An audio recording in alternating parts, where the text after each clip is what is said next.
Vous allez sur Internet, vous vous connectez sur OpenRoberta et ensuite vous sélectionnez OpenRoberta Lab. Puis vous allez sélectionner le robot MBOT. D'abord vous cliquez sur All Systems et vous sélectionnez robot MBOT.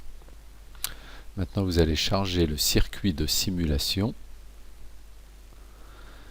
Et je vous ai préparé un circuit particulier, vous cliquez et vous allez le récupérer sur le serveur élève scène robot autonome.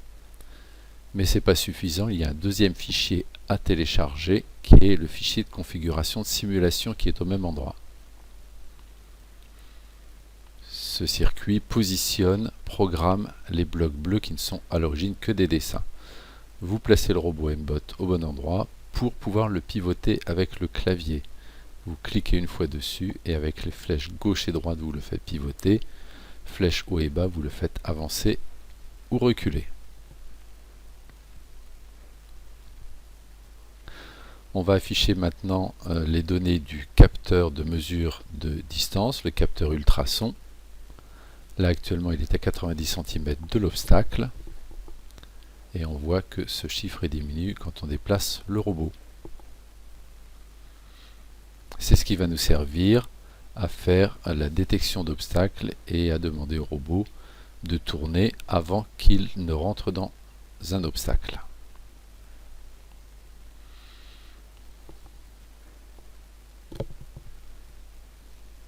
L'objectif c'est qu'il évite tous les obstacles et qu'il termine son parcours sur le rectangle noir.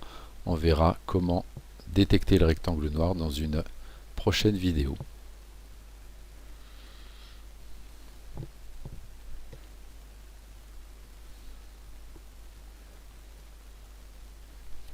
Alors maintenant on réfléchit, qu'est-ce que on va écrire, comment on va décrire ce que doit faire le robot. Ça s'appelle l'algorithme, d'écrire avec des phrases courtes ce que doit faire le robot pour qu'il évite les obstacles. Alors on commence par le faire avancer et puis là peut-être tourner à droite ou à gauche, ce sera à vous de décider. On peut lui demander de reculer, puis tourner à droite ou à gauche. Ensuite avancer de nouveau, on voit que là il touche l'obstacle, donc quand il touche l'obstacle, tourner encore, droite, gauche, reculer, ce sera à vous de décider et de l'écrire dans votre algorithme. Et puis ensuite, quand l'obstacle est passé, vous pouvez lui demander de tourner à gauche, dans ce cas de figure, puis d'avancer.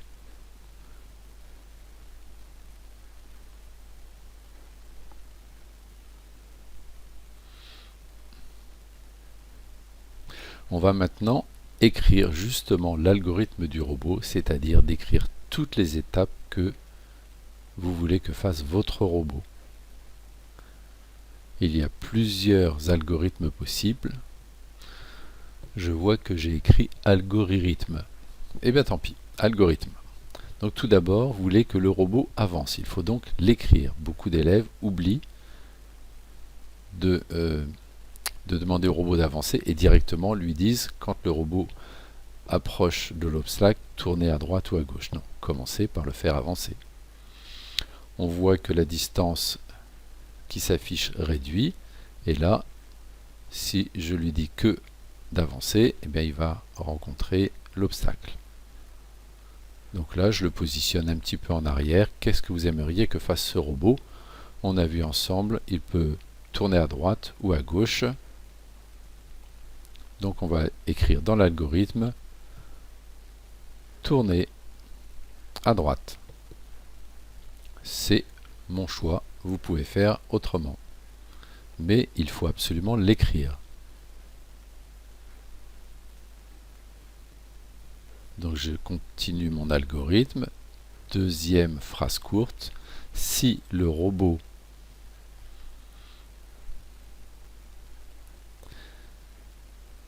est à moins de 10 cm, alors je veux que le robot tourne à droite.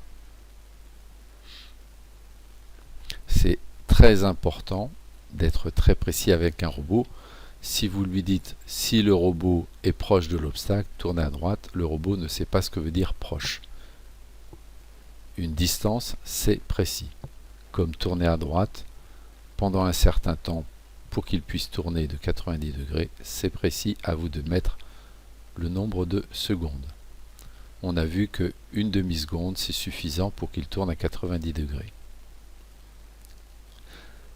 On en est donc, si le robot est à moins de 10 cm de l'obstacle, il tourne à droite 90 degrés. Beaucoup d'élèves disent après, oui, il faut qu'il tourne à gauche. Ben bon, regardez là, je viens de le faire tourner à gauche, mais ce n'est pas suffisant. Lorsque le robot a tourné à droite, il faut lui demander d'avancer pour passer l'obstacle. Ensuite seulement, on lui demande de tourner à gauche.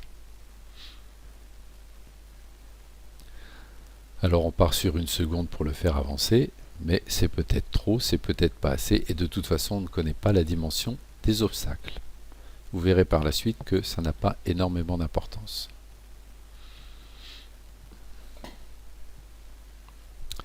Ensuite, eh bien, ce serait bien que le robot tourne à gauche. On va donc l'écrire.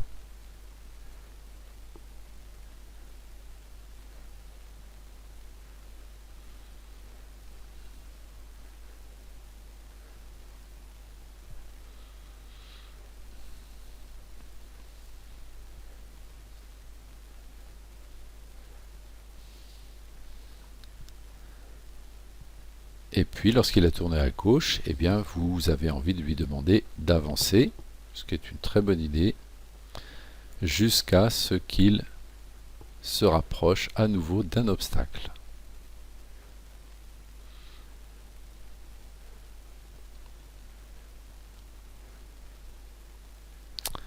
Et justement, avant, jusqu'à ce qu'il se rapproche d'un obstacle, on l'a déjà écrit tout au début. On va donc dessiner une flèche, une boucle, qui permet, dans votre algorithme, de recommencer l'algorithme depuis le début. Et donc on n'a pas besoin de cette ligne, de cet ordre. Donc regardez, je modifie ma boucle. Et lorsqu'il a tourné à gauche, eh bien, on demande au robot d'avancer.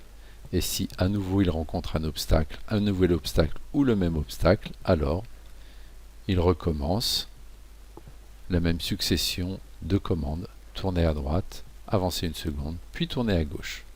On va maintenant prendre les blocs qui correspondent à chaque ligne de l'algorithme. On commence par le robot avance. J'ai pris le bloc rouler en avant, sans limite de temps. Ensuite, il faut utiliser le capteur de distance pour programmer la commande si le robot est à moins de 10 cm de l'obstacle. On prend donc la fonction CTRL si faire.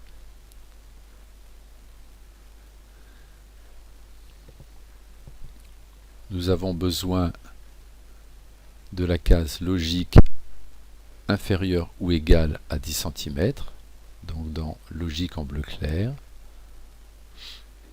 Je modifie le signe égal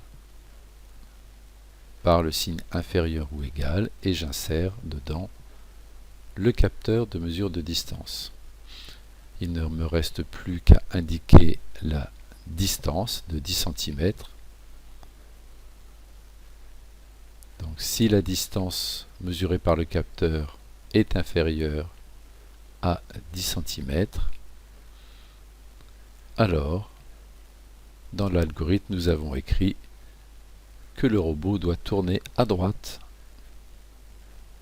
On a vu que pour tourner de 90 degrés, il faut rouler à la vitesse 30% et tourner pendant une demi-seconde, soit 500 millisecondes.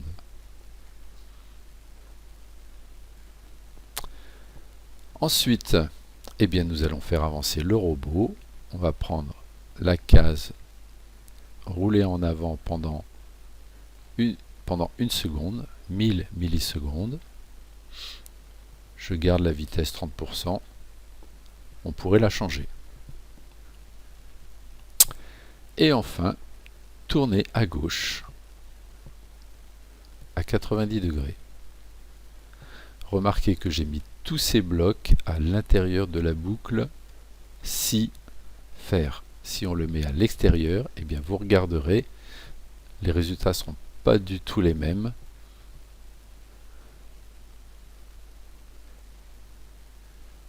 À vous de tester. Et maintenant, le robot, on va pouvoir tester notre petit programme. Je retourne dans le fichier de simulation. On va suivre les distances affichées par le capteur. Et c'est parti. Donc le robot va avancer.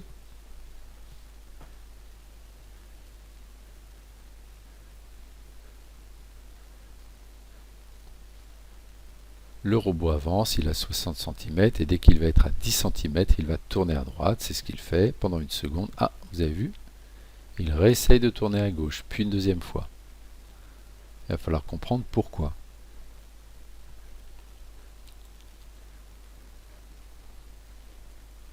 Il tourne à droite, il tourne à gauche, il y a toujours un obstacle, comme on est dans la boucle, eh bien il recommence à nouveau à tester la distance et tant que l'obstacle est devant lui, il continue de tourner à droite, d'avancer jusqu'à ce qu'il n'y ait plus d'obstacle.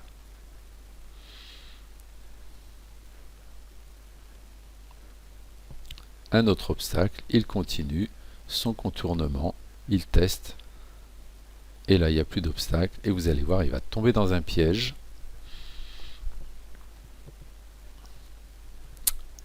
Et oui, il sait tourner à droite, à gauche, avancer, tourner à droite, à gauche. Et là, il est bloqué, car il y a toujours un mur. Et donc, il va falloir que vous réfléchissiez, dans ce cas de figure, à modifier l'algorithme, à rajouter peut-être des lignes sur l'algorithme pour dire, dans ce cas-là, qu'est-ce que pourrait faire le robot? Peut-être reculer, et au lieu de tourner à droite, peut-être tourner à gauche une première fois. En tout cas, il faut qu'il se dégage de ce coin.